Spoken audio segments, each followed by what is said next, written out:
أعمالنا من يهده الله فلا مضل له ومن يضلل فلا هادي له وأشهد أن لا إله إلا الله وحده لا شريك له وأشهد أن محمدا عبده ورسوله يا أيها الذين آمنوا اتقوا الله حق تقاته ولا تموتن إلا وأنتم مسلمون يا أيها الناس اتقوا ربكم الذي خلقكم من نفس واحدة وخلق منها زوجها وبث منهما رجالا كثيرا ونساء واتقوا الله الذي تساءلون به والأرحام إن الله كان عليكم رقيبا يا أيها الذين آمنوا اتقوا الله وقولوا قولا سديدا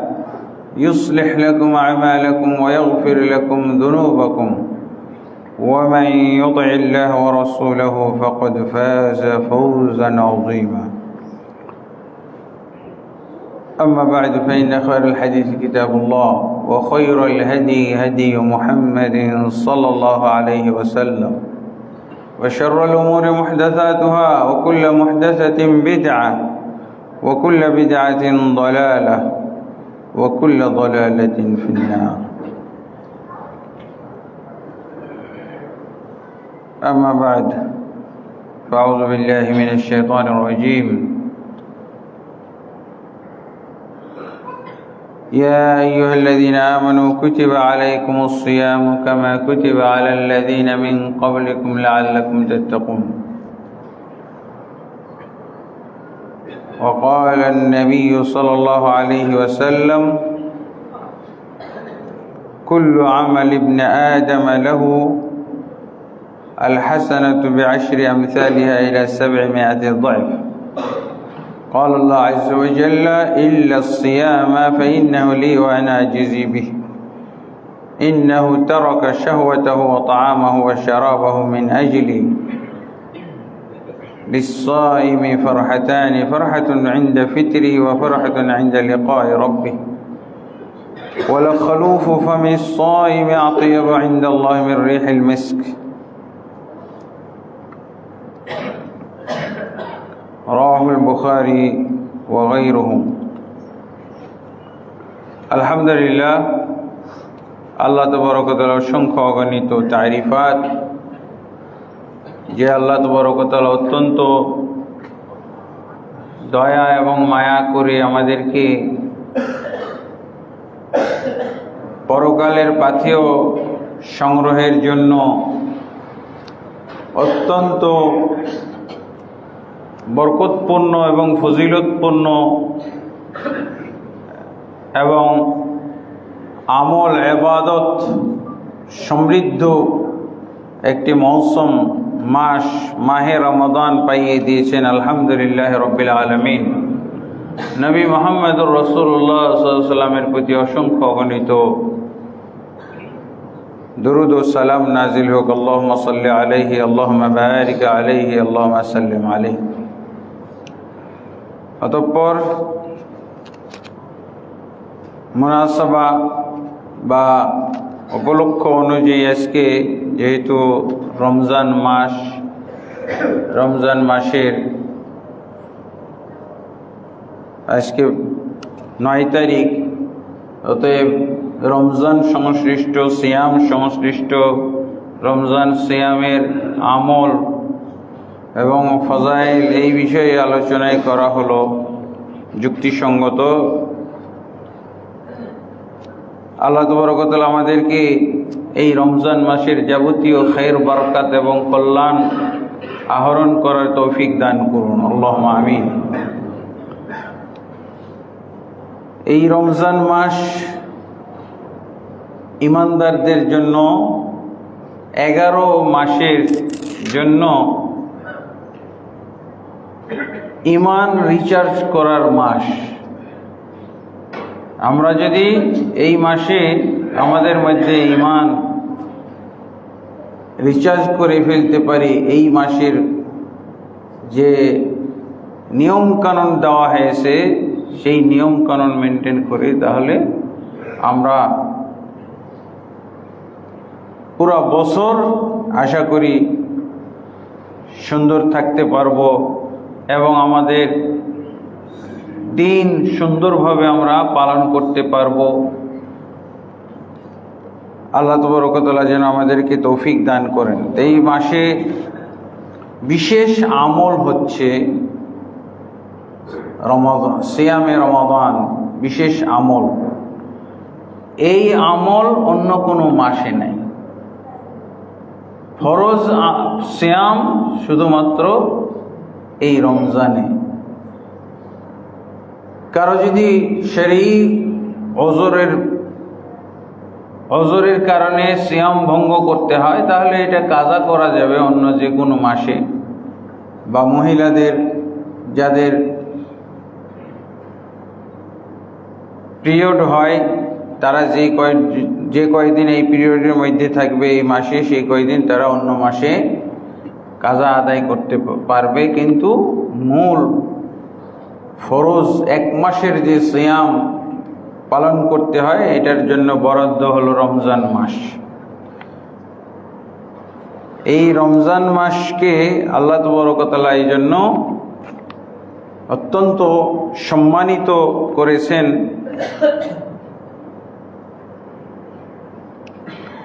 এবং এই মাসের মধ্যে বেশ কিছু আলাদা ফজিলত এবং বৈশিষ্ট্য দান করেছেন। যেমন এই মাস যখনই প্রবেশ করে তখন আল্লাহ তাবারক ওয়া তাআলা জান্নাতের সব দরজাগুলো খুলে দেন, জাহান্নামের দরজাগুলো বন্ধ করে দেন, শয়তানকে শিকলবদ্ধ করা হয়। অন্য বর্ণনায় আছে যারা উশৃঙ্খল, বেশি উশৃঙ্খল যেগুলো শয়তান, তাদেরকে শিকলবদ্ধ করা হয়, বন্দী করা হয়। এই মর্মে আমরা হাদিস শুনেছি, সহিহ বুখারী মুসলিমের মধ্যে হাদিস এসেছে, যাতে করে বান্দারা শয়তানের ওয়াসওয়াসা থেকে, শয়তানের চক্রান্ত থেকে, শয়তান যে বান্দাদেরকে বিভ্রান্ত করে, এই বিভ্রান্ত করা থেকে বিরত থাকতে পারে, যেন বাধা বিঘ্ন ছাড়া তারা ইবাদত বন্দি করতে পারে। এবং এই হাদিসের আমরা সত্যতা পাই। রমজান আসার সাথে সাথে যেহেতু মসজিদগুলো ভরে যায়, যোহর, আসর, মাগরিব, এশা প্রত্যেকটা ওয়াক্তেই মসজিদ ভরে যায়। কারণ যারা শয়তানের ইবাদত করত, তাদের বস বা শয়তান ইবলিস বন্দী হয়েছে, এই জন্য তারা আল্লাহর দিকে ফিরে এসেছে। আর শয়তানের তো পথ হলো খুবই চাকচিক্যপূর্ণ, খুবই সৌন্দর্যমণ্ডিত, আকর্ষণীয়। এই জন্য আল্লাহর পথের চাইতে শয়তানের পথ, শয়তানের ইবাদত করতে মজা লাগে বেশি। তো তারা বন্দী হয়ে গেছে, তার একটা বাহ্যিক আলামত আমরা দেখতে পাই। এবং এই মাসে আল্লাহ তাবারক ওয়া তাআলা বিশেষ একটি রাত দান করেছেন, যাকে বলা হয় লাইলাতুল কদর। লাইলাতুল কদর শাওয়াল মাসে নাই, লাইলাতুল কদর অন্য কোনো মাসে নাই, রমজান মাসে হলো লাইলাতুল কদর, যার এক রাত্রের মর্যাদা, এক রাত্রের ফজিলত, এক রাত্রের ইবাদত হলো 1000 মাসের চেয়েও উত্তম। এমনকি এই লাইলাতুল কদর বিষয়ে আল্লাহ একটা কোরআনের সূরা নাজিল করেছেন, যেই সূরার নাম হলো সূরাতুল কদর। ইন্না আনজালনাহু ফি লাইলাতুল কদর, নিশ্চয়ই আমরা এই গ্রন্থকে নাজিল করেছি লাইলাতুল কদরে। লাইলাতুল কদর হলো এই মাসে, যেই লাইলাতুল কদরে আল্লাহ কোরআন নাজিল করেছেন। আর আল্লাহ অন্য আয়াতে বলছেন, শাহরু রমাদান আল্লাযী উনজিলা ফীহিল কুরআন, রমজান এমন একটি মাস যেই মাসে কোরআন নাজিল করা হয়েছে। কিন্তু যারা কোরআনের দলিল মানে না, সহি হাদিস মানে না, জাল জয়ীফ হাদিস যাদেরকে মজা লাগে, তারা দাবি করে যে কোরআন নাজিল হয়েছে শাবানে, শবে বরাতের রাত্রে, এবং শবে বরাতের রাতকেই তারা লাইলাতুল কাদার হিসেবে বেশি ব্যাখ্যা করে। আর ষড়যন্ত্র হিসেবে তারা একটা শব্দ চয়ন করেছে লাইলাতুল কাদারের, মানে আরবিটা নেয় নাই, ফার্সি নিয়েছে। শবে বরাত, সব মানে রাত, আর বরাত মানে হলো ভাগ্য, কাদার, বরাত মানে আরবিতে হলো কাদার। এটা হলো ষড়যন্ত্রমূলক একটা নাম বা শব্দ। এই নামের মধ্যেই অপরাধ, নামটাই হলো অপরাধমূলক একটা নাম, লাইলাত শবে বরাত। শবে বরাতে তর্জমা করতে বলবেন ওই হুজুরকে, মৌলবীকে, আরবিতে তর্জমা করেন। আরবিতে তর্জমা কি হবে? লাইলাতুল কাদার। লাইলাতুল কাদার, লাইলাতুল কাদারের যেটা অর্থ, ফার্সি অর্থ, এটা নাকি শাবান মাসে। আর লাইলাতুল কাদার যেটা আরবি, এইটা হলো রমজানে। মানে আসলে বেদাতিরা যে মূর্খ হয়, অজ্ঞ হয়, পশুর মতো, জ্ঞান বিবেক বিবেচনাহীন। ওই রাতটার একটা আরবি নাম আছে, সেটা হলো লাইলাতুন নিসফ মিন শাবান, মানে মধ্য শাবানের রাত। তারপরও এই রাতটার ফজিলত আর আমলের হাদিসগুলো সব জয়ীফ, জাল। ফজিলতের ব্যাপারে যদিও বলা হয়েছে, কেউ কেউ বলছেন, ইবনে তাইমিয়া রহমতুল্লাহ আলাইহি, আল্লামা মুবারকপুরি, আলবানী, ওনারা বলছেন যে ফজিলতের হাদিসগুলো কিছুটা গ্রহণযোগ্য, তবে লাইলাতুল নিসফ মিন শাবান, মধ্য শাবানের রাতের ফজিলতে যে আমলের ব্যাপারে সব হাদিস হলো জাল, জয়ীফ, একটাও সহি হাদিস নাই। তো আলহামদুলিল্লাহ, তাহলে আমরা অবশ্যই সতর্ক হব। গত রমজানে, গত শাবানে আমরা যে ওয়াজ শুনেছি, এই ওয়াজ অনুযায়ী কারো যদি আকীদা বিশ্বাস হয়ে থাকে যে কি বলে শবে বরাতের রাত্রে কোরআন নাজিল হয়েছে, তার তওবা করতে হবে, আজকেই তওবা করে ফেলতে হবে, এবং আমাদের ভুল ধারণা শুধরে ফেলতে হবে, আমাদের ঈমান নবায়ন করতে হবে। এমনকি যদি ধারণা করে যে কোরআন নাজিল হয়েছে ওই রাত্রে, তাহলে এই জাল হাদিসের কারণে কোরআন অস্বীকার করা হলো না, সূরা লাইলাতুল কাদরকে পুরোটাই অস্বীকার করা হলো। তারপরে আল্লাহ যে বললেন, রমজান মাসে আমি কোরআন নাজিল করেছি, সূরা বাকারার 186 নম্বর আয়াত। এখানে কি বলা হয়েছে? শাহরু রমাদান আল্লাযী উনজিলা ফীহি, এই আয়াতে রমজান মাসে কোরআন নাজিল হয়েছে, এটা বলে এই আয়াতকে অস্বীকার করা হলো। আর আয়াত অস্বীকার করলে কি মুসলমান থাকে নাকি? আয়াত অস্বীকার যারা করলো তারা মুসলমান থাকে না। ওমা ইয়াজহাদু বিআয়াতিনা ইল্লাল কাফিরুন, আমার আয়াত অস্বীকার করে কেবলমাত্র যারা কাফির। ওমা ইয়াজহাদু বিআয়াতিনা ইল্লাল জালিমুন, যারা জালেম তারাই আমার আয়াত অস্বীকার করে। তো এই জন্য আমাদের এই বিশ্বাস, বাতিল বিশ্বাসকে ধ্বংস করে আমাদেরকে সহি আকীদা বিশ্বাসে আসতে হবে। তারপরে এই রমজান মাস সম্পর্কে রাসূলুল্লাহ সাল্লাল্লাহু আলাইহি ওয়াসাল্লাম বলছেন, রমজান মাস হলো গুনাহ মাফের গ্যারান্টি যুক্ত একটা মাস। রাসূলুল্লাহ সাল্লাল্লাহু আলাইহি ওয়াসাল্লাম বদদুয়া করেছেন, যারা এই রমজান মাসকে পেল অথচ জীবনের সব গুনাহগুলো মাফ করিয়ে নিতে পারল না, তারা হলো হতভাগা, তারা ধ্বংস হোক, তাদের আর সফলতা, তাদের আখেরাতে উত্তীর্ণ হওয়ার কোনো সুযোগ নেই। রমজান মাসে আমরা এমনভাবে নিজেদেরকে পাপ মুক্ত করতে পারি। ওই হাদিসটা আপনাদেরকে আমি স্মরণ করাচ্ছি। আল্লাহ রাসূল সাল্লাল্লাহু আলাইহি ওয়াসাল্লাম একদিন মেম্বরে উঠলেন, প্রথম তাকে আমিন বললেন, দ্বিতীয় তাকে আমিন বললেন, তৃতীয় তাকেও আমিন বললেন। সাহাবায়ে কেরাম জিজ্ঞেস করলেন, ইয়া রাসূলুল্লাহ, আপনি আগে তো কখনো এইভাবে আমিন আমিন বলে আপনি মেম্বরে উঠেননি, কারণটা কি, রহস্য কি? রাসূলুল্লাহ সাল্লাল্লাহু আলাইহি ওয়াসাল্লাম বলছিলেন যে কয়েকটা কথা,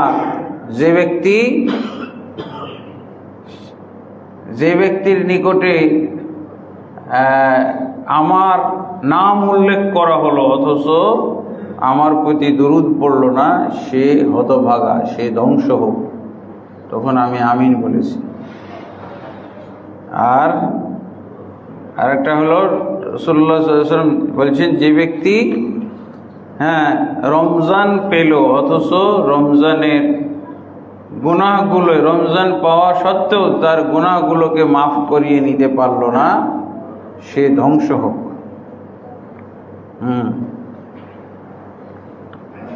আল্লাহ রাসূল সাল্লাল্লাহু আলাইহি সাল্লাম এইভাবে বদদুয়া করেছেন। আরেকটা হলো যে পিতা মাতাকে বৃদ্ধ অবস্থায় পেল অথচ তাদের সেবা করে সে সফল হইতে পারল না, গুনাহ মাফ করে নিতে পারল না, আখিরাতে সে সফল হওয়ার ব্যবস্থা গ্রহণ করতে পারল না, সেও হলো হতভাগা। সে ধ্বংস হোক। আমরা আজকাল পিতা মাতাকে মূল্যায়নই করি না। অনেক লোক আজকে তো আমরা দেখতেছি পিতা মাতাকে কিভাবে সন্তানেরা অসম্মান করতেছে, নাউজুবিল্লাহ। অথচ পিতামাতার এমন মর্যাদা যে পিতামাতার, আপনি যে টাকা পয়সা ইনকাম করেছেন এইটার মালিক হলো পিতামাতা। আপনি 3 নম্বর মালিক। 1 নম্বর মালিক হলো আল্লাহ, 2 নম্বর মালিক হলো পিতামাতা, 3 নম্বর মালিক হলো যে ইনকাম করলো তার। Third class. অথচ পিতামাতার মর্যাদাই বুঝে না। এক আলেমের কাছে জিজ্ঞেস করছে, পিতামাতাকে কি যাকাত দিতে হবে? আল্লাহু আকবার। সে উত্তর না দিয়ে কান্না করা শুরু করেছে। এরকম মাসলা, এরকম ফতোয়া জিজ্ঞেস করতে হয়, পিতামাতাকে যাকাত দিতে হবে? আরে পিতামাতা হলো দ্বিতীয় মালিক, কিসের যাকাত? পিতামাতা মাতব্বরি করবে তোমার সম্পদের, তোমার উপার্জিত সম্পদের উপরে মাতব্বরি করবে পিতামাতা। পিতামাতা যেভাবে অর্ডার করবে সম্পদে বৈধ, সেভাবেই সম্পদ খরচ করতে হবে।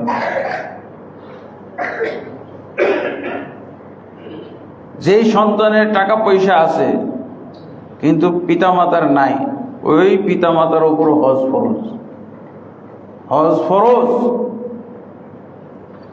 কিছুই করতে হবে না, আপনি খালি বলবেন আমার হজের রেজিস্ট্রেশন হলো, এত টাকা লাগবে, তাড়াতাড়ি জমা দে তুই।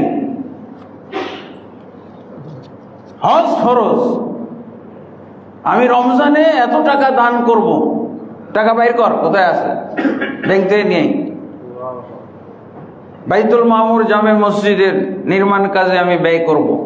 সন্তান এইটা হলো অধিকার দিয়েছে, আল্লাহু আকবার। আরো আমার অধিকার, এটা শুনলেই মাথা নষ্ট হয়ে যাবে। কোনো কারণে ক্ষিপ্ত হয়ে রেগে যদি পিতা মাতা সন্তানকে মারলো, মারতে গিয়ে নিহত হয়ে গেছে, তার কেসাস নাই, হত্যার বদলে হত্যা যে ইসলামের বিধান, এটা পিতামাতার ক্ষেত্রে প্রযোজ্য নেই। আল্লাহু আকবার। বুঝেছেন পিতামাতার কি হক, পিতামাতার পাওয়ার কি, এই সম্পর্কের দাম কি? আপনাকে হত্যা করে ফেলে, ইসলামে বিচার নাই, হত্যার বদলে হত্যার বিচার নাই। আল্লাহ করলে করতে পারে, কিন্তু এই দুনিয়া, এই হলো পিতামাতা। এই জন্য আল্লাহ রাসূল সাল্লাল্লাহু আলাইহি ওয়াসাল্লাম বলছেন, পিতামাতাকে সে পেল এত বড় নেয়ামত, রমজানের সাথে তুলনা করেছে। রমজান যেমন নেয়ামত, ঠিক পিতামাতা এরকম সন্তানদের জন্য নেয়ামত। পিতামাতাকে সন্তুষ্ট করে যে জান্নাতে যেতে পারলো না সে হতভাগা, ধ্বংস, সে ধ্বংস, রসুলের বদদুয়া প্রাপ্ত। রসুল আমিন বলে গেছেন এই বদদুয়ার উপরে। আল্লাহ তাবারক ওয়া তাআলা আমাদেরকে বুঝার তৌফিক দান করুন এবং আমল বাস্তবায়ন করার তৌফিক দান করুন, আল্লাহুম্মা আমিন। এরপরে এই রমজানের বিশেষ আমল হলো কি? বিশেষ আমল হলো সিয়াম। বিশেষ আমল সিয়াম। এই সিয়াম আর কোনো মাসে নাই। সিয়ামের অর্থ কি? সওম বা সিয়াম, আমরা রোজা বলি, এই ফার্সি শব্দগুলো বাদ দেওয়া দরকার। সিয়াম, সওম এগুলো পালন, এগুলো বোঝার তৌফিক, এই যে বোঝার চেষ্টা করি, এগুলো ব্যবহার করার চেষ্টা করি। যাকাত আর হজ ঠিক আছে, আরবি ভাষা, কোরআন এবং হাদিসের ভাষায় ব্যবহার করি। কালেমাটাও ঠিক আছে, কালিমা, হ্যাঁ, এই দুই জায়গায় সমস্যা। সালাতের জায়গায় নামাজ ধরে ফেলছি, আর সিয়াম সওমের জায়গায় রোজা, এই দুইটা বাদ দিলে, তিনটা তো ঠিক আছে, এই দুইটা কমপ্লিট করে ফেললে কোর্স কমপ্লিট। সিয়াম, সিয়াম অর্থ হলো বিরত থাকা। কি থেকে বিরত থাকবেন? সিয়াম বিরোধী কাজ থেকে, কাজ কর্ম আচরণ থেকে বিরত থাকবেন, এই হলো সিয়াম। আর এই বিরত থাকাটা ইবাদতের নিয়তে। ইবাদতের নিয়তে যদি আপনি বিরত থাকেন, কি থেকে? সুবহে সাদেক থেকে সূর্যাস্ত পর্যন্ত সিয়াম বিরোধী জিনিসগুলো, আইটেমগুলো থেকে ইবাদতের নিয়তে বিরত থাকবেন। নিয়ত তো লাগবে, নিয়ত ছাড়া ইবাদত হয় না। আপনি সারাদিন খাইতে পাননি, পানিও পাননি, কি সিয়াম হয়ে গেছে নাকি? 1.5 দিন সিয়াম হয়ে গেছে। একদিন সিয়াম করতে হবে আপনার, 1.5 দিন সিয়াম হয়ে গেছে। রাত 12টায় আপনি খাইতে পারলেন, সিয়াম হয়েছে? কেন হয় না? নিয়ত ছিল না। এটা ইবাদতের নিয়তে যদি আপনি বিরত থাকেন তাহলে এটা হবে সিয়াম। খানা পানি এবং খানা পানির স্থলাভিষিক্ত যাবতীয় জিনিস, যাবতীয় খাদ্যদ্রব্য, এমনকি ঔষধ, এগুলো, স্যালাইন, যেগুলো আমরা রগে পুশ করি, এই স্যালাইন, এগুলো সব খাদ্য পানীয়ের অন্তর্ভুক্ত। আর রাখি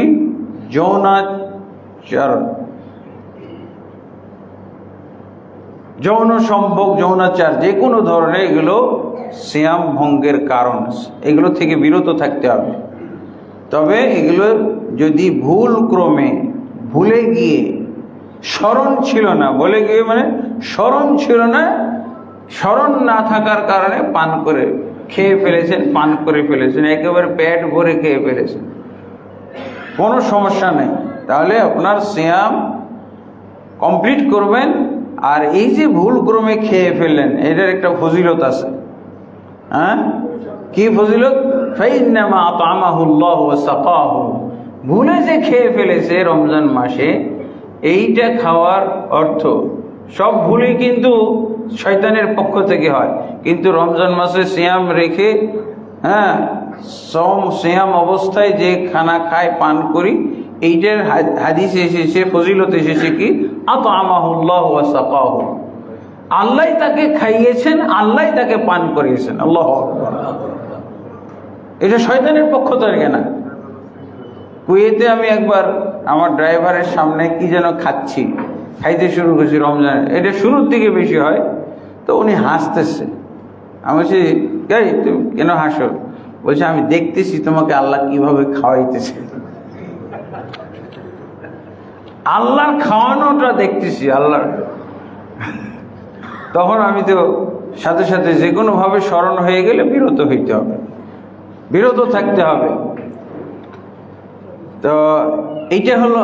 অথচ আমাদের দেশের অনেক মুফতি মুহাদ্দিসেরা ফতোয়া দেয় যে ভুলে খেয়ে ফেললে, ভুলে পান করে ফেললেও আপনার রোজা ভেঙে যায়। ভুল কথা।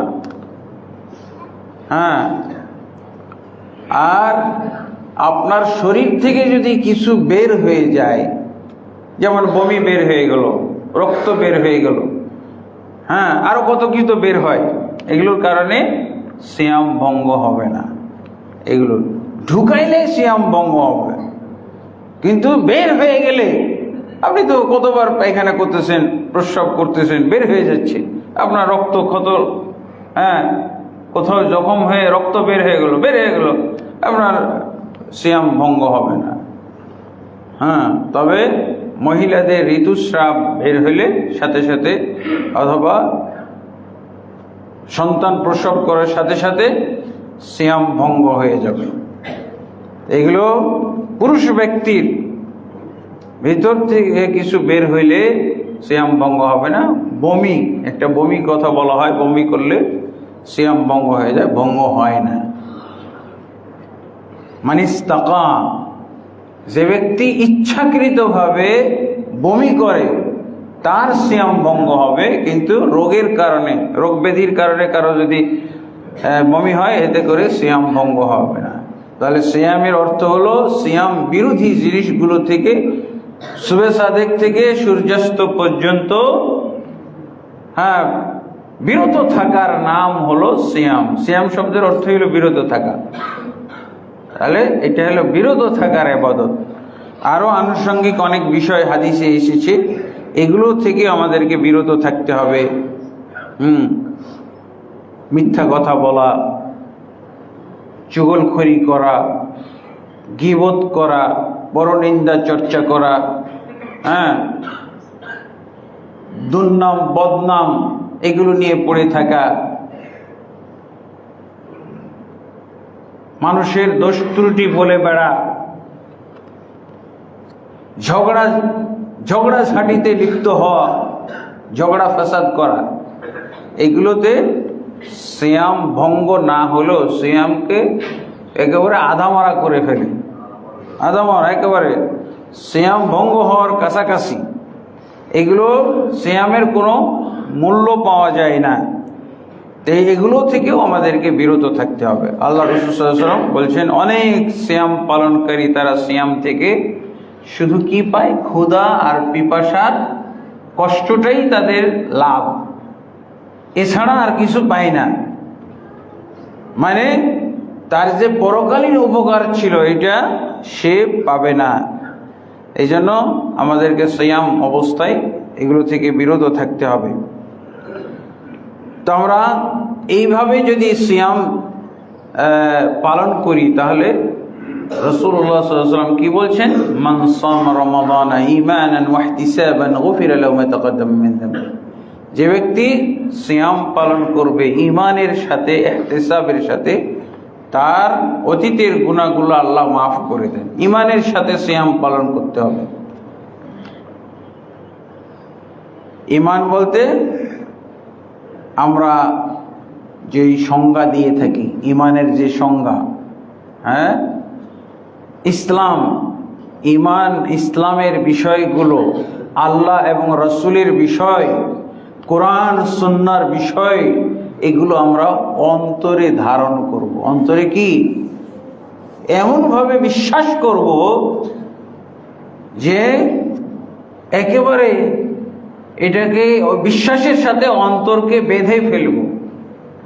ঈমান, আল্লাহর প্রতি বিশ্বাস, ইসলামের প্রতি বিশ্বাস, হ্যাঁ, ঈমানের এই পয়েন্টগুলো তো আমরা এখন বিরল হয়ে যাচ্ছে।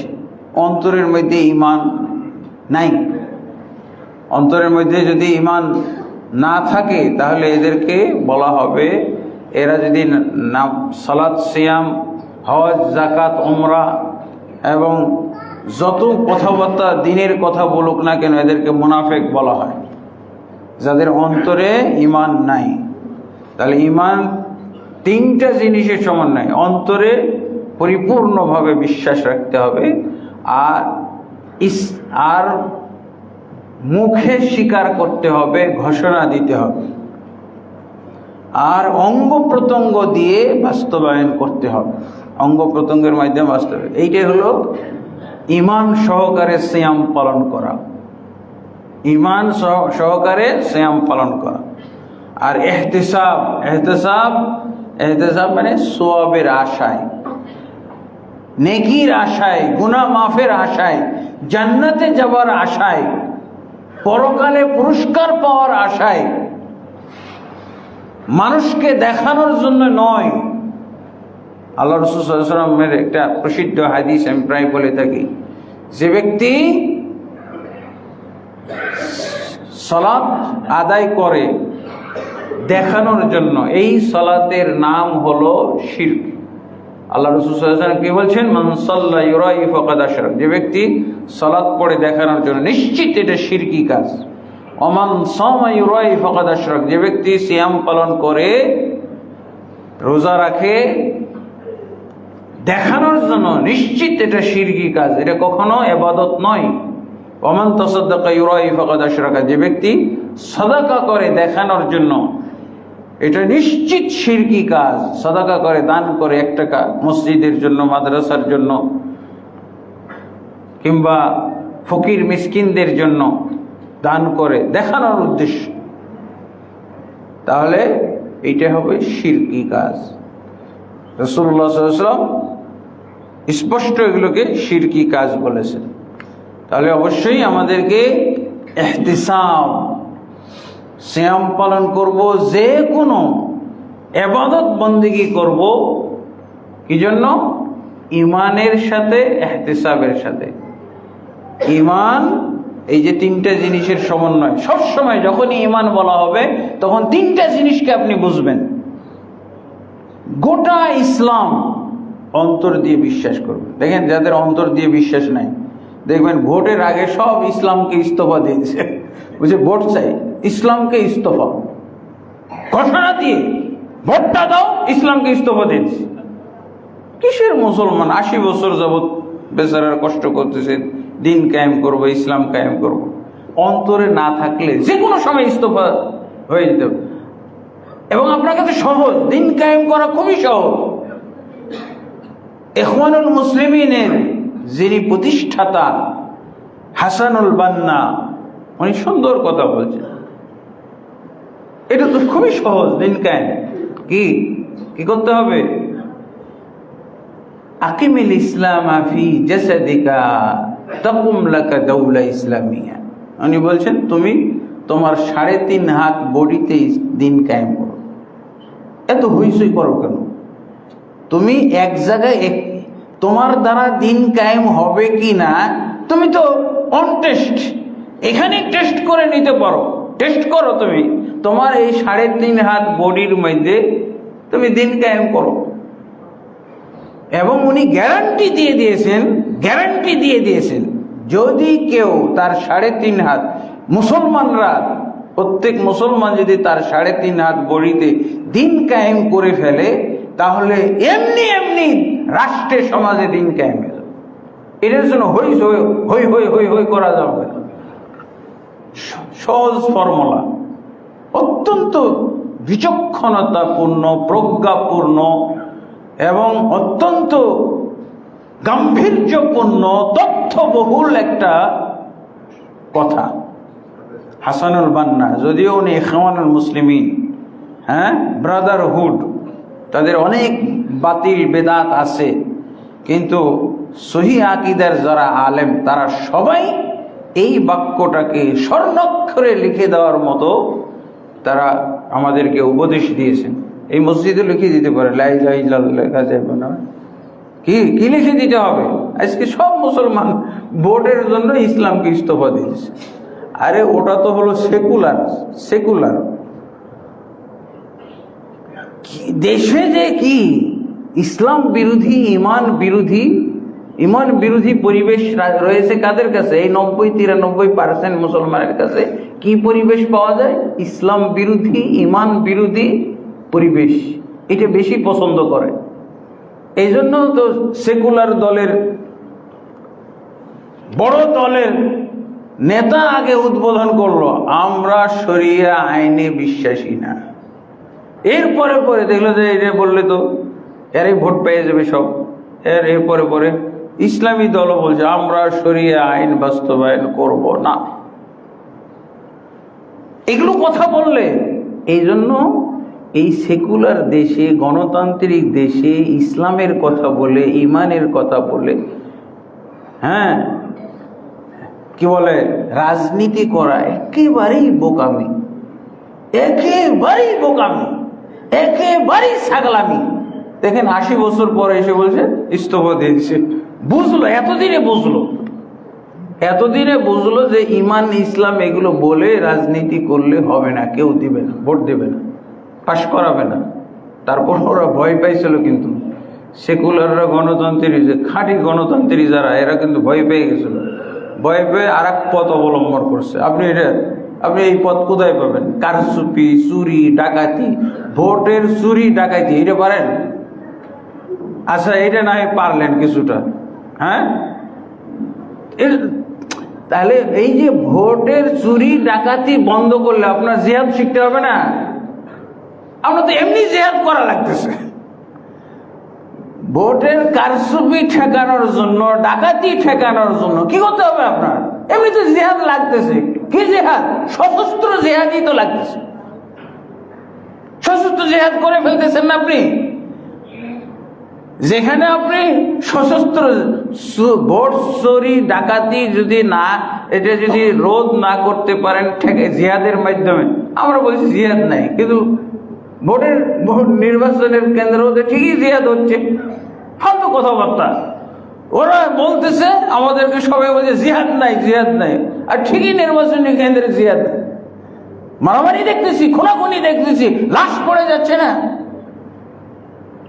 তবে ইসলামী দলগুলো এমন একটা পরিবেশ দেখছিল যে আমরা মনে হয় কারচুপি টারচুপি হইলেও জিতে যাব, বুঝেছেন, জিতে যাব, এরকম ভাবসাব একটা পরিবেশ তৈরি হয়েছিল।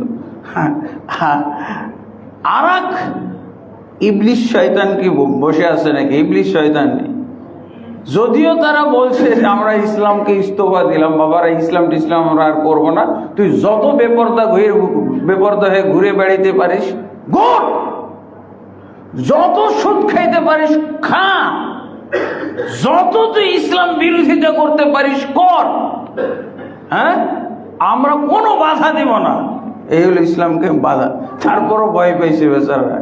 এই জন্য আর এক সিস্টেম, ইবলিশের পক্ষ থেকে আর এক সিস্টেম নাজিল করে দিয়েছে স্ত্রী, কি ইলেকশন ইঞ্জিনিয়ারিং। এই ইঞ্জিনিয়ারিং লাইনে পড়ছে এরা, হুজুররা। এই দেশে এই পড়া আছে, ঢাকা ইউনিভার্সিটিতে এই পড়া আছে, এখনো তো জন্মই হয়নি, হঠাৎ জন্ম হলো ইলেকশন ইঞ্জিনিয়ার। ইলেকশন ইঞ্জিনিয়ারিং তৈরি হলো, এখানে এসে পড়বে। এই এলএম, এই বিদ্যা কোন ইউনিভার্সিটিতে আছে? এই জন্য বলছি, এইটা হলো ভোটের ক্ষেত্রে চুরি কারচুপি, আর ভোট ইঞ্জিনিয়ারিং হলো ডাইরেক্ট ডাকাতি। এটা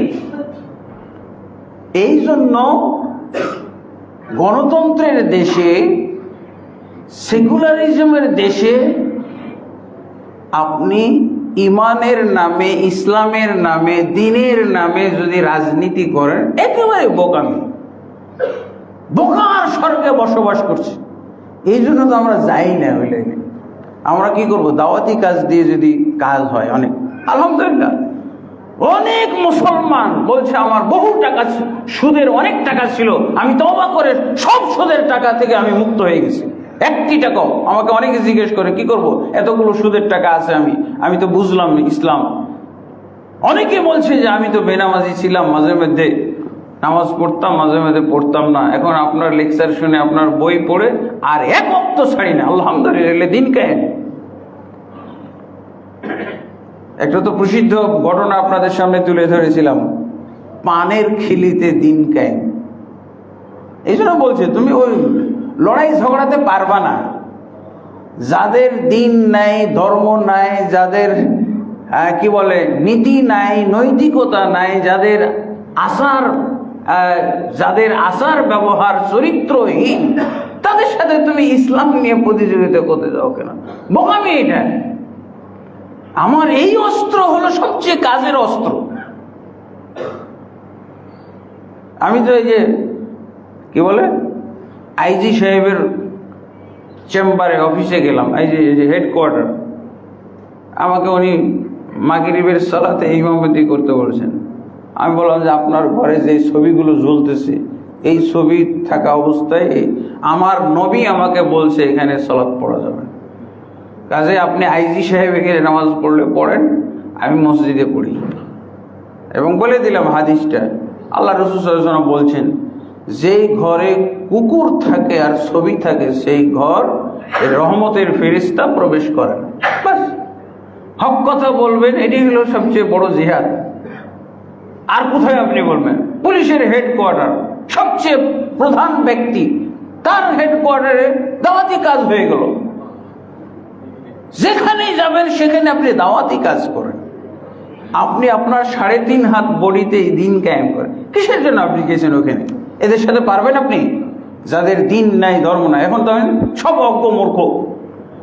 100% এই যে ইলেকশন ইঞ্জিনিয়ারিং বিষয়ে কেউ পাশ করা আছে? ইলেকশন ইঞ্জিনিয়ারিং এ কেউ পাশ করছে? ইসলামী দলগুলোর মধ্যে একজনকে খুঁজে পাওয়া যাবে? তাহলে 0, 100% 0। তোমার তো এই যে সেকুলার দেশে, দিন ধর্মহীন দেশে তো এখন দেখা যাচ্ছে ইলেকশন ইঞ্জিনিয়ারিং ইঞ্জিনিয়ারও হইতে হবে। তো ইঞ্জিনিয়ার তো আমরা করি নাই। এই ইঞ্জিনিয়ার কোন দলের মধ্যে আছে?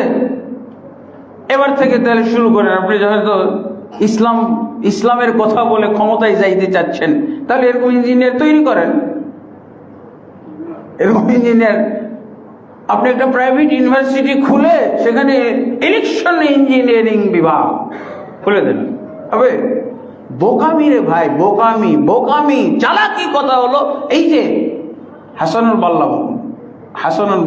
বান্না যেটা বলছেন, তুমি তোমার 3.5 হাত বডি একটা কাজই করো, আর কিছু করো না। তুমি ডানে বামে সামনে পিছনে উপরে নিচে কিছু দেখার দরকার নেই। তুমি তোমার 3.5 হাত বডিটার দিকে দেখো, তোমারটা কমপ্লিট হয়ে গেছে। এবার দেখো তোমার স্ত্রীটা ঠিক আছে কিনা। রাসূল সাল্লাল্লাহু আলাইহি ওয়াসাল্লাম কি করছিলেন? আবু বকরের কাছে যাই না, আগে স্ত্রীর কাছে গেছে, যে রে আমি খানা দেই, একসাথে বিছানায় শুই, কত মিল মহব্বত, একে আগে বলি।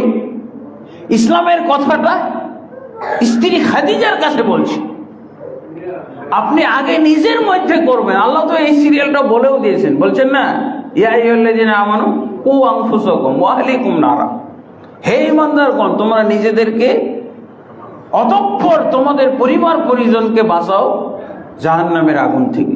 সিরিয়াল বলে দিন। এখন কত লম্বা প্রক্রিয়া, ক্ষমতায় যাব, প্রেসিডেন্ট হয়ে যাব, প্রধানমন্ত্রী হব, তারপরে সালাত কায়েম করবো, এটা লম্বা প্রশ্ন। কি লাভ হইল? ইস্তফা দিতেই হবে। এখন এগুলো বোকামি, আমরা জানি যে এগুলো বোকামি। এই জন্য আল্লাহ রসুল চালাকি কাজ করছে। ওরা বলছে মোহাম্মদ তোমাকে ক্ষমতা দিয়ে দিলাম, মক্কার তুমি প্রেসিডেন্ট, প্রধানমন্ত্রী। কিসের তোর প্রমাণ? তোরা কাফের, আমি আসছি তোরাকে মুসলমান করতে, কিসের তোর প্রধানমন্ত্রী? আমি কিসের? আমি মক্কার লিডার, আমার দরকার নাই। আমি লিডার, আমার নেতা, তোমার নেতা মুহাম্মদ সাল্লাল্লাহু আলাইহি ওয়াসাল্লাম বলি, কিন্তু কাজের নাই। সিরিয়াল এইটা হইতে হবে। মুহাম্মদ সাল্লাল্লাহু আলাইহি ওয়াসাল্লাম, এটাই হলো রাজনীতি।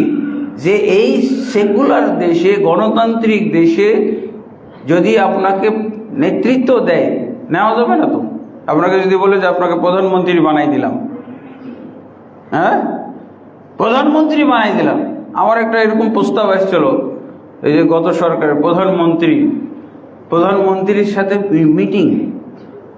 মিটিং করতে হবে, তা আমাকে ডাকছে। হ্যাঁ আমাকে ডাকছে। এমন আরো একদিন বলছিলাম প্রধানমন্ত্রীর সাথে মিটিং, শেখ হাসিনা মিটিং। কিসের মিটিং? যে এখন তো মোটামুটি একটা ঐক্য চলে আসছে দেশে। আওয়ামী লীগ একটা দেশে ঐক্য প্রতিষ্ঠা করে দিয়েছিল না, এটা তো ইসলামেরও দৃষ্টি, বিরোধী দল থাকবে না। বিরোধী দল ছিল না, খালি ইসলামটা নাই। ইসলাম কায়েম করে দিলে যেভাবে বিরোধী দল বিলুপ্ত করা হয়েছিল, অথবা ব্যান করে দেওয়ার মতো, বিরোধী দল তো বেরই হইতে পারত না। বিরোধী দল আসে মনেই হয় না ছিল। কিভাবে দেশটা ঐক্যবদ্ধ হয়ে গেল? কোনো বিরোধী দল নাই। ইসলাম হলো এরকম, হ্যাঁ কোনো বিরোধী দল থাকবে না।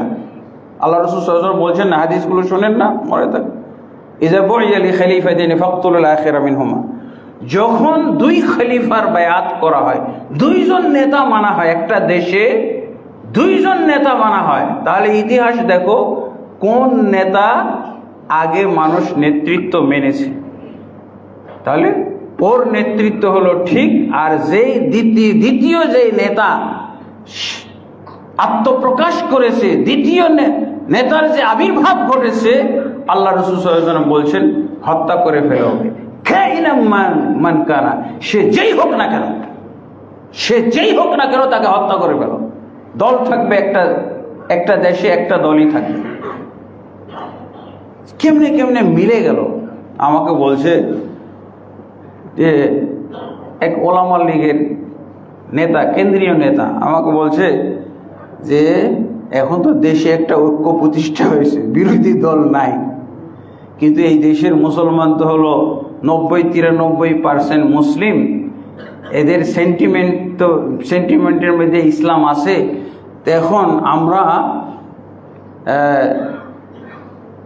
জননেত্রীর কাছে একটা প্রস্তাব পাঠাইছি, ইসলামের কিছু ডায়ালগ ছাড়া শুরু করেন, এদেরকে প্রবোধ দেওয়ার জন্য। বিরোধী দল তো আর নাই, কিন্তু টিকে থাকলে তো কিছু ধর্মকর্মের বিষয়গুলো, কিছু আচার অনুষ্ঠান, এগুলো যদি চালু করে দেওয়া যায়।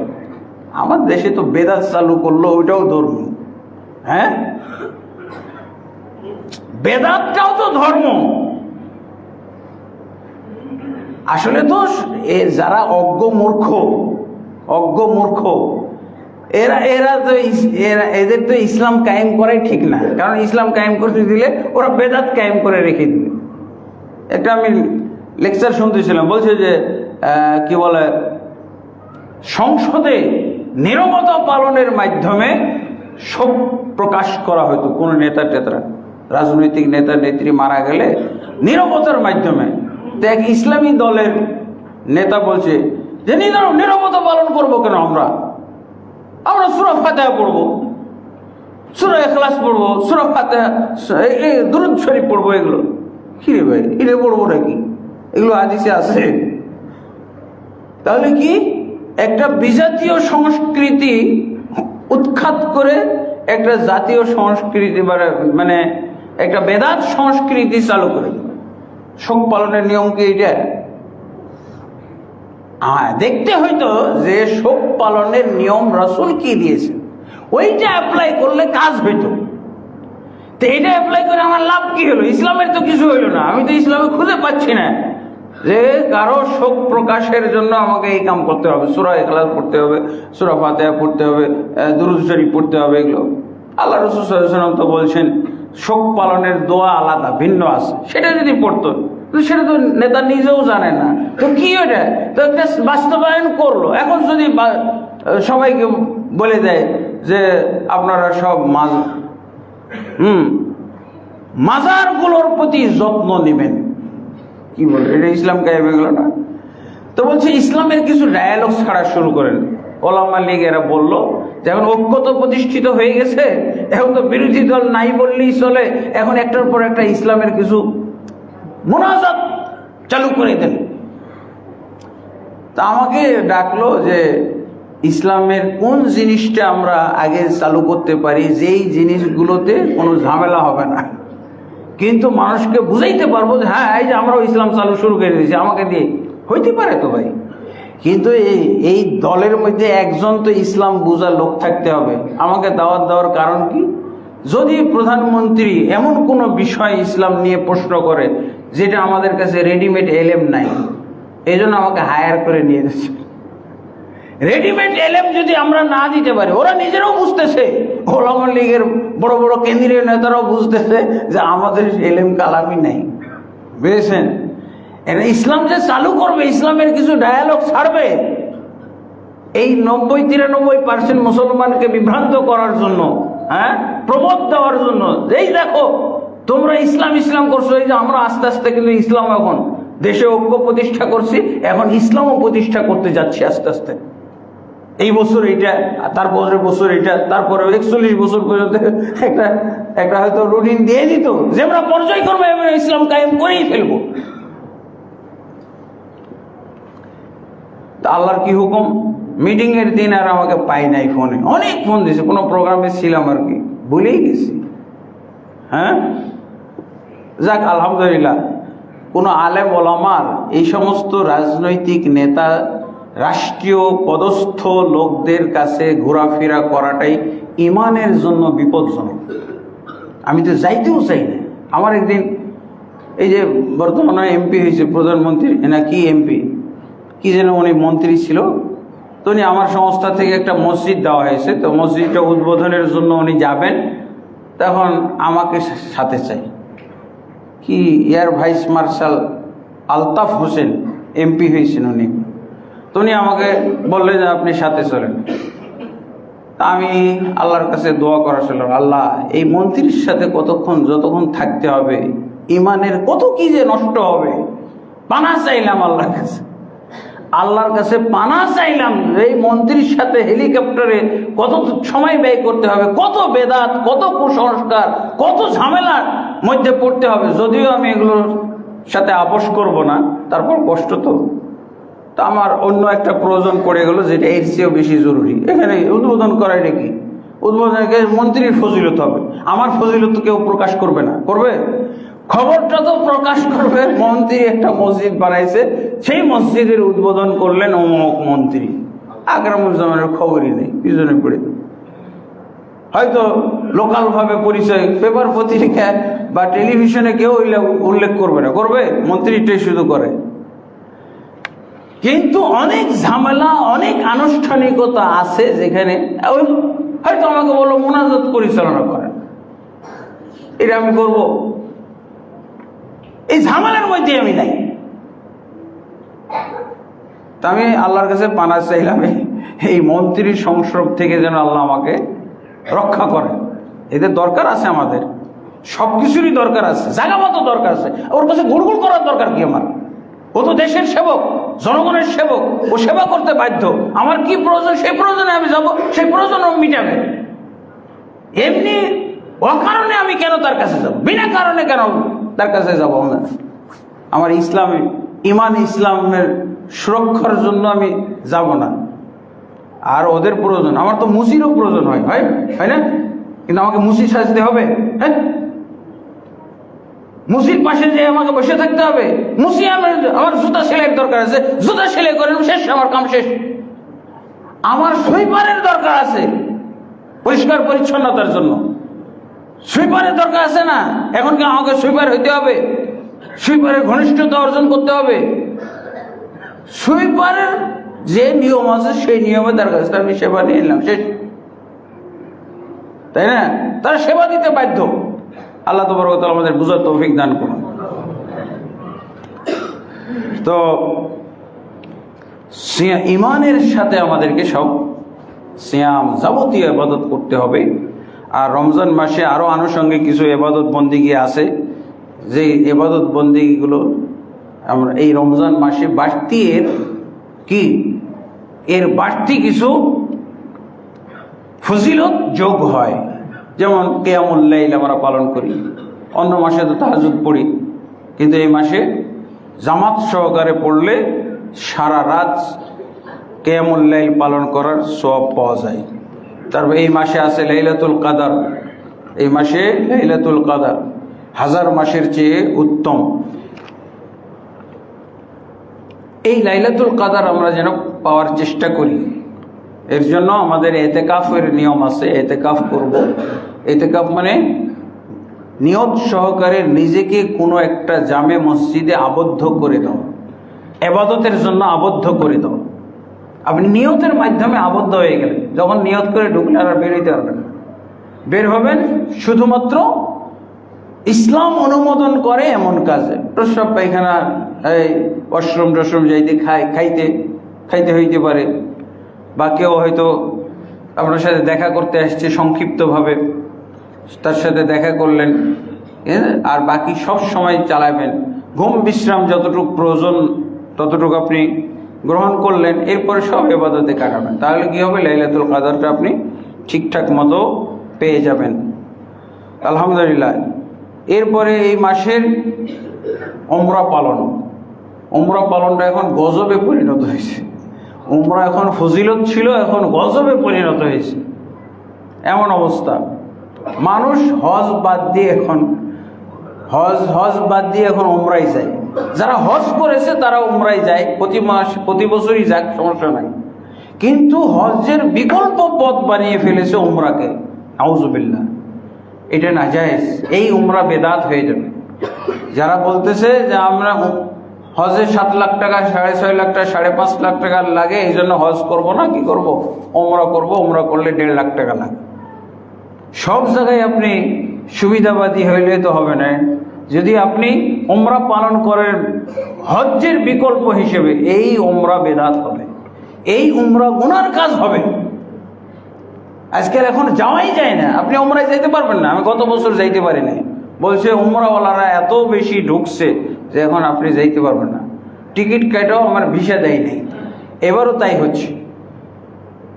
আমাদের প্রথম গ্রুপ রমজানের, গতবারের শিক্ষা হওয়ার কারণে প্রথম গ্রুপ আমাদের রমজানের শুরুতে পাঠাই দিছি, আর দ্বিতীয় গ্রুপ রমজানের মাঝামাঝিতে এটা ক্যান্সেল করে দিয়েছি। সুই ফেলার জায়গা নাই, তিল ধরার জায়গা নাই মক্কা মদিনা কোথাও। হজের চাইতে কয়েক গুণ না মানুষ বেশি। এই উমরা তো ফজিলতের উমরা না, যদিও আল্লাহ রাসূল সাল্লাল্লাহু আলাইহি ওয়াসাল্লাম বলছেন উমরা রমজানে উমরা করলে হজের নেকি, এমনকি রাসূল সাল্লাল্লাহু আলাইহি ওয়াসাল্লামের সাথে হজ করার নেকি পাওয়া যায়। কিন্তু হজ আদায় হয়ে যাবে তা তো বলা হয় না। অনেক সময় বোনাসটা বেতনের চাইতে বেশি হয়ে যায়, তাই না? কিন্তু আমাকে বেতনের অধিকারী, বেতনের উপযুক্ত তো হইতে হবে। আমার ফরজ ছিল হজ, আমি বিকল্প পথ হিসেবে যদি হজ বাদ দিয়ে, এই যে কোটা 1,27,000, সেখানে প্রায় 50,000 মতো কোটা পূর্ণ হয় না। অথচ আগে আমাদের কোটা শর্ট পড়তো, 10,000 কোটা বৃদ্ধি করা হয়েছিল। অনেক ঘোরাঘুরি করার পর 10,000 কোটা বৃদ্ধি করা হয়েছিল। বর্ধিত কোটার হাজি তো দূরে থাক, যেটা আমাদের আসল কোটা 1,27,000, সেই কোটাও পূর্ণ হয় না। এই যে বাঙালি নিয়ম বলছে হজের রেট বেড়ে গেছে, অথচ এই জন্য তারা বিকল্প পথ উমরা পালন করে। নাউজুবিল্লাহ, এই উমরা গুনার উমরা হবে, এই উমরা বেদাতি উমরা হবে যদি হজ্জের বিকল্প হিসেবে পালন করা হয়। হজ তো উমরা তো নফল, হজ হলো ফরজ।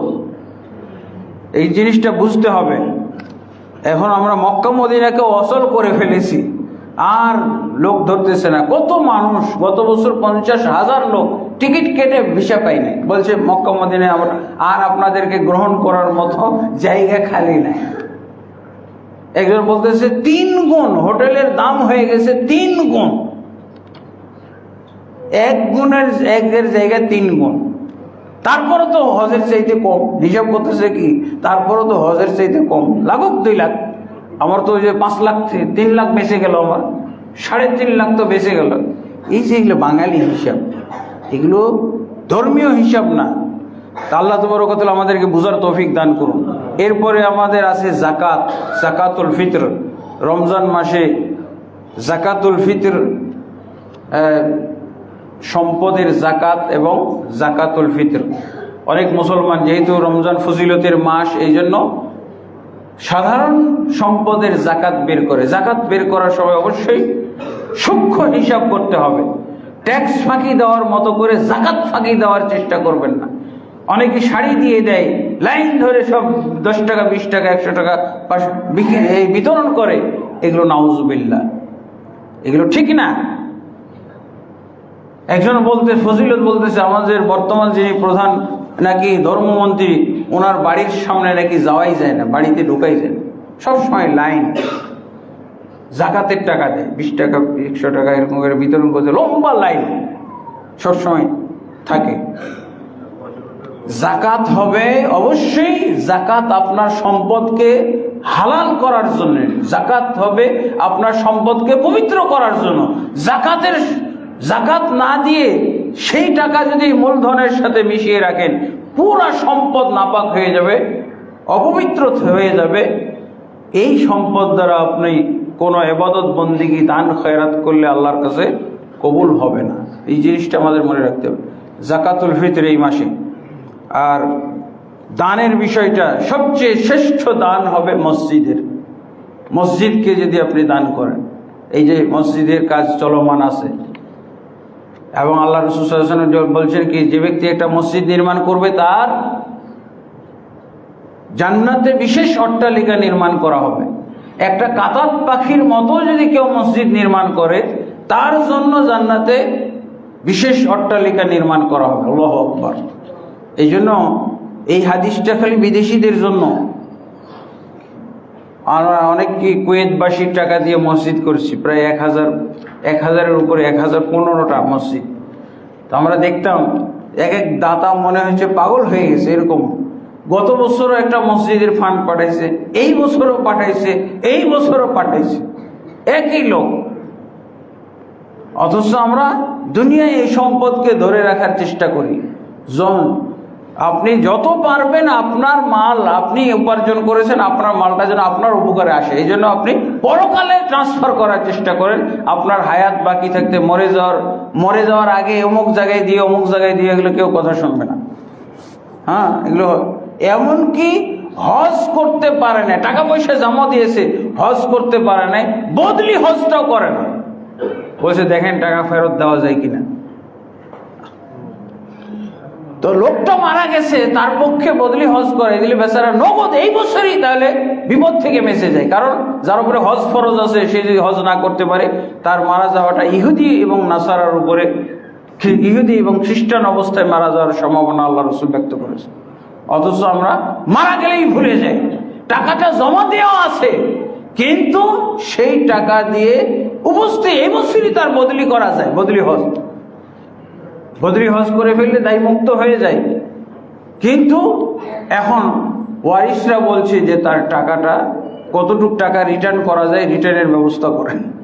ওই টাকাটা এখন খাবে না, অতটুকুও সহ্য হইতেছে না। তাহলে আপনি কেন যারা ওয়ারিশ তাদের জন্য আপনি টাকা রেখে দিতে চান, আখেরাতে ট্রান্সফার করেন। এবং আখেরাতে ট্রান্সফারের জায়গা হলো এই মসজিদ এবং মাদ্রাসা। যে সমস্ত মাদ্রাসায় সহি দ্বীন শিক্ষা হয়, বেদাত এবং শিরক শিক্ষা হয়, এই সমস্ত মাদ্রাসায় দেওয়া যাবে না। আমাদের দেশে এই মাদ্রাসাগুলোই তো বেশি। সহি আকীদার মাদ্রাসা কই? আপনি তো খুঁজে পাবেন না, খুঁজেও পাওয়া যাবে না। মাজার কেন্দ্রিক, পীর কেন্দ্রিক মাদ্রাসা সব, কওমি মাদ্রাসা, বেদাতের আখড়া, বেরেলভিদের মাদ্রাসা, দেওবন্দীদের মাদ্রাসা, সব বেদাতের আখড়া। এগুলো তো আপনি দিবেন সহি আকীদার মাদ্রাসায় তো খুঁজে পাওয়া যায় না। মাদ্রাসায় আপনি মসজিদে মূলধন থেকে দিতে হবে, যাকাত সাদাকা দেওয়া যাবে না। আর মাদ্রাসায় আপনি দান করবেন, যাকাত থেকেও দিতে পারবেন, আপনার ফিতরাও দিতে পারবেন। 8টা খাতের 4টা খাত মাদ্রাসায় একত্রিত হয়েছে। 8টা খাত আপনি একবার দান করে তাই 4টা খাত কভার করে ফেললেন।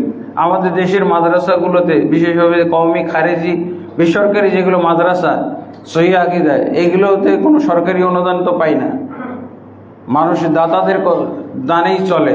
এখানে আপনি যদি দান করেন তাহলে কাদেরকে দিলেন আপনি? ফকির, মিসকিন। 2টা খাত হইল ফিসাবিলিল্লাহ। 3য় খাত হইল আল্লাহর রাস্তায়। রাসূল সাল্লাল্লাহু আলাইহি ওয়াসাল্লাম বলছেন, যে ব্যক্তি ইলম অর্জনের জন্য বাড়ি থেকে বের হয়, যে বাড়িতে ফিরে না আসা পর্যন্ত সে ফিসাবিলিল্লাহ, আল্লাহর রাস্তায় সে ব্যক্তি। আর একটা হলো ঋণগ্রস্ত। প্রত্যেকটা প্রতিষ্ঠানের ঋণ আছে, আপনি দোকান বাকি পড়ে আছে, বেতন বাকি পড়ে আছে, এরকম দেখবেন। তো এইগুলো 4টা খাত একত্র হয়েছে। যারা এই খাতগুলোতে আপনি এই রমজানের মধ্যে আপনার মাল সম্পদ ট্রান্সফার করার চেষ্টা করবেন। আল্লাহ তাবারক ওয়া তাআলা আমাদেরকে এই রমজানের জন্য সব ধরনের কল্যাণ, খায়ের, বরকত অর্জন করার তৌফিক দান করেন। আল্লাহুম্মা আমিন। আস্তাগফিরুল্লাহ লি ওয়া লাকুম ওয়া লিসাইরিল মুসলিমিন ফাস্তাগফিরুহু ইন্নাহু আল গফুরুর রহিম।